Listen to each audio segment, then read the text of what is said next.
सगळ्यात मोठा जिल्हा, राजकीय दृष्ट्या अत्यंत संवेदन जिल्ह्याचं नाव एका वर्षाच्या आतमध्ये बदललं. हे अहिल्या देवींच्या चरणी असलेले खरे भाव आहेत आपल्या सरकारचे, आपल्या नेतृत्वांचे. 1770 ला अहिल्या देवीने त्या मंदिराचा जीर्णोद्धार केला. मंदिराला जागा नव्हती, अहिल्या देवीने शेजारची जागा विकत घेतली आणि 1770, 1870, 1970 आणि 2018 बघा किती वर्ष गेली. 1947 ला भारत स्वतंत्र झाला. अनेक पंतप्रधान या देशाच्या पंतप्रधान पदावरती विराजमान झाले, परंतु कुणालाही वाटलं नाही काशी विश्वेश्वराच्या मंदिराचा कॉरिडॉर डेव्हलप करावा. पण या सगळ्या अहिल्या भक्तांनी देवाभाऊंच्याकडे, एकनाथ शिंदे साहेबांच्याकडे मागणी केली की आम्हाला अहमदनगरच्या खुणा इथं नको आहेत, आम्हाला अहिल्यानगर हवाय. आणि एका मिनिटामध्ये तुम्ही ते करून दिला, एका वर्षाच्या आतमध्ये तुम्ही निर्णय करून दिला. मी तुमचं मनापासून आभार व्यक्त करतो. चौकात जाऊन झेंडा लावा की, तुम्हाला लाव देतात का बघा. चौकात जाऊन झेंडा लावायला तुम्हाला लाव देतात का बघा. लावू देत नाहीत. पोलीस वाईंग वाईंग वाईंग वाईंग गाडी येते, चला आत बसा.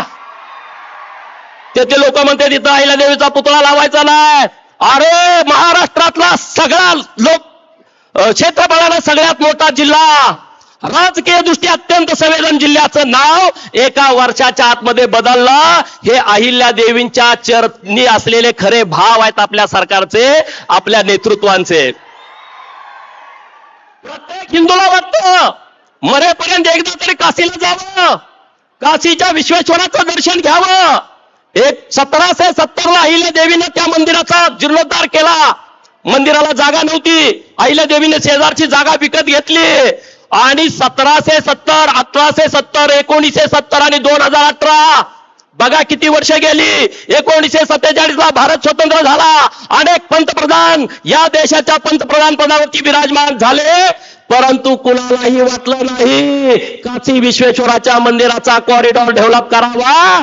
परंतु गुजरात मधून एका सामान्य कुटुंबातून आलेला मुलगा जेव्हा देशाचा पंतप्रधान होतो, त्यांना वाटलं 1770 ला अहिल्या देवीने जीर्णोद्धार केलाय आणि तो जीर्णोद्धार पुन्हा करण्याची आवश्यकता आहे. 2018 ला पायाभरणी केली आणि 2022 ला आपल्याला दर्शनासाठी तो कॉरिडॉर खुला करून दिला. हे काम अहिल्या देवींचं आहे. म्हणून मी म्हणतोय की अहिल्या देवींच्या विचारावरती काम करतायत. अहिल्या देवींनी बाजूची जागा विकत घेतली होती. केंद्र सरकार, राज्य सरकार आणि तिथलं देवस्थान त्यांनी अख्ख्या 1 किलोमीटर मध्ये जागा विकत घेतली आणि अहिल्या देवींचा पूर्णाकृती पुतळा हा तिथं काशी विश्वेश्वराच्या प्रांगणामध्ये बसवला. मित्रांनो, हा आमचा अभिमान आहे, आमचा सन्मान आहे. अहिल्या देवींच्या कार्याचा केलेला तुम्ही सत्कार आहे. आणि म्हणून आज इथं बोलत असताना, अरे इथले सगळे सरपंच आहेत इथं, तुम्ही आमदारांकडे गेला, अहिल्या देवींचं एक सभा मंडप करायचा आहे, 10 लाख रुपये द्या. किती अल्पाने घातले तुम्ही? 10 लाख रुपये मिळवायला मिळाले का तुम्हाला? मिळाले का? खरं सांगा साहेबांना.